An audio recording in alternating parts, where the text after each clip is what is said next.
L'actualité à contre-courant. Marc Voilard, c'est l'irrévérence au service de la réflexion. On va rejoindre... oui, je sais, on a le temps. On va rejoindre Frédéric Gay, journaliste, animatrice, qui va nous parler de son parcours. Ça fait longtemps qu'on a entendu parler. Toi, tu la connais depuis longtemps? Oui, on a travaillé ensemble avec Fred à LCN dans les week-ends. Elle était chef d'antenne pendant un bon bout de temps déjà. Plusieurs l'ont connue aussi à TVA Sport. Elle a fait plusieurs mandats. Il y a le tennis qui s'en vient, on pourra en reparler, mais elle est là-dessus. Elle a fait plein de couvertures. Bref, on est vraiment content de lui parler aujourd'hui. C'est comme des retrouvailles quelque part. En attendant qu'elle soit là présente, je veux revenir sur les micro-vacances. Oui. Tu vois, je suis content que Estelle Morin a confirmé que l'aspect culpabilité était très présent dans le fait des gens qui disent « Ah ben là, moi, les vacances, puis t'as la puis je décroche pas parce que, tu sais, ça a de l'air nébuleux, on est dans le grand principe. » Mais dans la vraie vie, je m'excuse, mais la façon que tu laisses les autres juger si t'as pris des vacances de trop, c'est immense. Si t'es pas capable de te détacher de ça, là, t'es mort. T'es vraiment mort. Je trouve que même dans notre structure, c'est comme si on se permet de se lâcher lousse le vendredi. Tu sais, il y avait les expressions jeudi, vendredi jeans. C'est comme si on se met dans un carcan que « Oh, la semaine recommence lundi. Oh. » Mais ça, c'est un état d'esprit dans lequel on se met. On pourrait avoir la pensée du vendredi 7 jours sur 7 si on voulait. Là. C'est nous qui s'imposons cette affaire-là. Fait que c'est là que je trouve que ton aspect des micro-vacances est intéressant. Oui, puis je répète que tout ça est attaché avec le lien avec autrui. Je vais te poser une question, je la pose à tout le monde. Dimanche dernier, qu'est-ce qui te stressait? C'est 2 questions, OK? Puis après, on va à Frédéric. Dimanche dernier, qu'est-ce qui te stressait le plus avant de commencer ta semaine? Ça, c'est la question numéro 1. La question numéro 2, c'est quoi son nom? Moi, ce qui me stresse le plus, c'est que mon cadran sonne à l'heure. C'est mon plus grand stress du dimanche. Donc, c'est pas quelqu'un? Non. C'est même pas toi qui me stressais, Marc. Mais là, on n'avait même pas commencé, j'espère. Ben justement, ça aurait pu être stressant. On va en parler avec Frédéric Gay, qui est là, qui est formidable. Bonjour, Frédéric. Salut à vous deux. Salut, Lisa. Ça des va? retrouvailles, vraiment, moi aussi. Tabarouette, c'est donc malade. Écoute, Frédéric, on va avoir le temps de parler de tennis, on va avoir le temps de parler de qu'est-ce que tu fais, mais on veut savoir, parce que j'aime toujours lancer mes invités pour cette longue entrevue-là sur ce qui les intéresse dans l'actualité. Puis, tu as 2 sujets. On va commencer avec un que je trouve qui est super fantastique. Avoir un enfant sur le tard.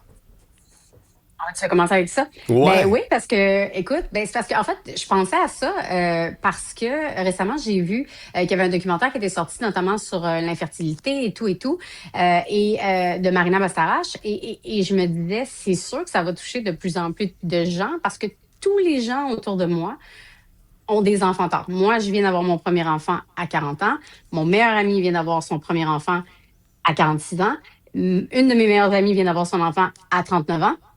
Donc, il va falloir adresser le côté de est-ce qu'on est fertile, est-ce qu'on préserve sa fertilité, parce que je trouve qu'autour de moi, et c'est peut-être, vous saurez me le dire, Isabelle saura me le dire aussi, c'est vraiment plus tard que les femmes ont des enfants. Ben oui, c'est peut-être juste moi qui est dans Non, c'est chiffré ça, Frédéric. Puis on le voit, il y a des articles qui ont été faits récemment là, avec Anna Tawai, entre autres. Il y en a plein, même sur les tapis rouges dans la quarantaine, qui ont des enfants. Puis c'est vrai qu'on n'en parle pas beaucoup parce qu'on se disait, mi-trentaine, t'as l'horloge là, qui doit sonner, prendre une décision. C'est vrai que c'est intéressant d'en parler aujourd'hui, que ça se peut encore sans culpabilité.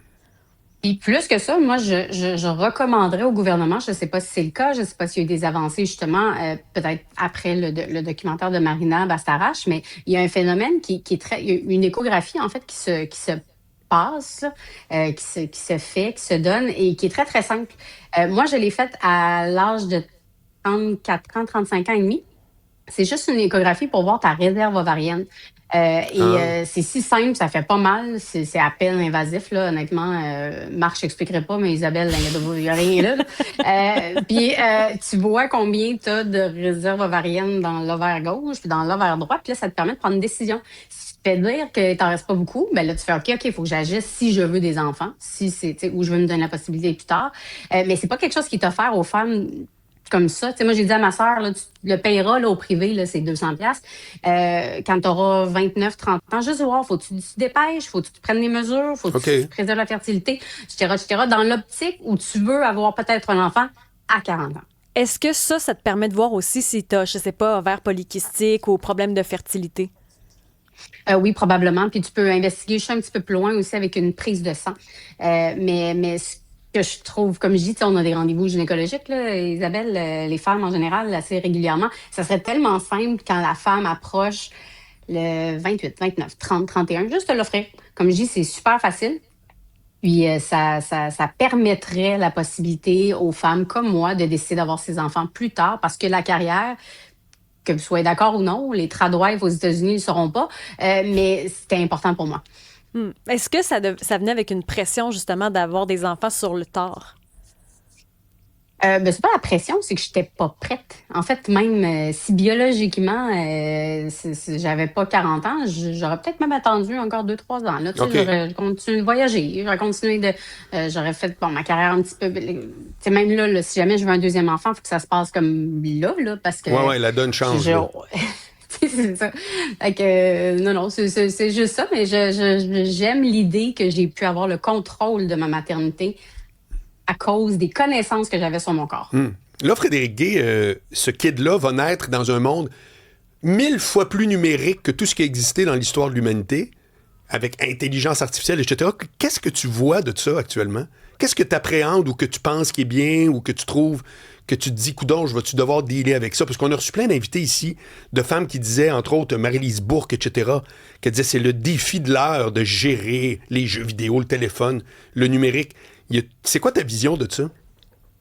Je vais même plus loin que ça. Moi, évidemment, c'est un vœu que j'espère qu'il va se réaliser. Mais tu sais, mon chum et moi, on est comme pas d'iPad, pas de... Mais tu sais, notre fille a 7 mois. Là, je veux dire, on verra quand on est au restaurant puis que la soirée se passe mal puis est-ce que ça va être la béquille, ça, on verra. Mais je vais juste plus loin que ça parce que... et c'est pour ça que je voulais en parler. Je suis vraiment pas une angoissée, moi, dans la vie. Isabelle me connaît, d'ailleurs. Tu sais, moi, je suis assez chill. Oui. Puis depuis que je suis maman, mon angoisse numéro 1, puis elle vient d'entrevues que je lis. Puis veux pas, la moitié de l'année, j'habite à Palo Alto, pas loin de Palo Alto, pas loin de la Silicon Valley. Alors j'en vois encore plus des articles à ce sujet-là. Et c'est à quel point la vie va changer, mais comme dramatiquement au cours des prochaines années. Et là, j'essayais de me rappeler, puis j'avais une discussion avec un ami, puis il me disait, non, à chaque fois que les gens deviennent parents, il y a des stress. Après la Deuxième Guerre mondiale, c'était est-ce que la bombe nucléaire va exploser quelque part? Dans les années 80, c'était l'inflation, c'était les taux d'intérêt. Mon Dieu, est-ce que nos enfants vont vivre dans un monde où financièrement, ça va être trop difficile? Là, on a les changements climatiques. Mais il me semble que je vois des solutions à tout ça. Je ne vois pas de solution parce que je ne connais pas encore le problème de ce que l'intelligence artificielle va apporter. Oui, c'est malade, on va pouvoir faire imprimer des cœurs, puis régler les cancers, puis régler... Mais juste tu sais, où est-ce qu'il y a de l'homme, il y a de l'hommerie, puis où est-ce qu'il y a du robot, il y a de l'hommerie aussi. Est-ce que la malveillance... Oui. va gagner. faire en sorte, parce que ce que je cherche, là, je sais qu'Elon Musk dit que l'argent va être désuet là, avant longtemps, puis encore là, c'est un monde dans lequel moi, on n'a jamais vécu. Non. Donc, vraiment, là, quand je regarde ma fille le soir manger son pablum, je me dis, OK, elle va littéralement, là, dans quel monde on va la laisser?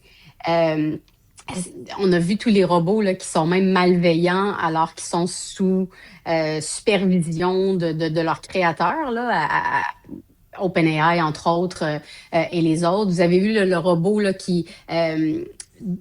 on lui avait demandé de se débrancher dans une semaine et pour survivre, il a décidé de faire chanter son maître, là, on va appeler ça comme ça, en le menaçant de publier les courriels qu'il envoyait à sa maîtresse, à sa femme. Alors, tu sais, je me dis, mon Dieu, on est au balbutiement. Tu as Yoshua Benjo qui dit, mon Dieu, on est un peu dans le trouble. Tu as les prix Nobel... il y a un prix Nobel, écoute, je m'excuse, je sais pas c'est quoi, là. Je sais que c'est pas de la paix. Ça, c'est Donald Trump. C'est un prix Nobel quelconque. Récemment, qui lui-même, dans son discours de remerciement du prix Nobel, qui est une sommité dans le domaine, a dit, en passant, ça ira pas bien. Fait que, tu sais, tu dis, Caroline, dans quoi je laisse Ben oui, c'est sûr. ma fille? Oui, c'est sûr. Dans quel monde? Ben, c'est parce que tu dis quelque chose d'intéressant sur on le sait pas, on l'a jamais vécu, fait qu'on peut pas l'anticiper ou se préparer. Est-ce que toi-même, tu l'utilises dans ton quotidien, l'intelligence artificielle? Non. J'ai commencé la semaine passée parce que je me suis fait dire que faudrait que je me mette dedans, là, surtout qu'il y a une espèce de mémoire à ça. Alors, écoute, ma première question à Claude, parce qu'apparemment, c'est Claude qui font utiliser. Ma première question à Claude, c'est normal que ma fille, elle a hockey souvent quand elle rit. Ma première question. Quand même, peut-être de base, là, on peut dire que tu commences. Oui, oui. Oui, c'est parfaitement normal. Frédéric Gay, on pourra pas dire que tu as sauté d'étape. Là, moi, ça, là-dessus, je suis fier de toi. La fille pragmatique que j'ai toujours connue. Écoute, reste avec nous, Frédéric Gay. On parle après la pause avec toi.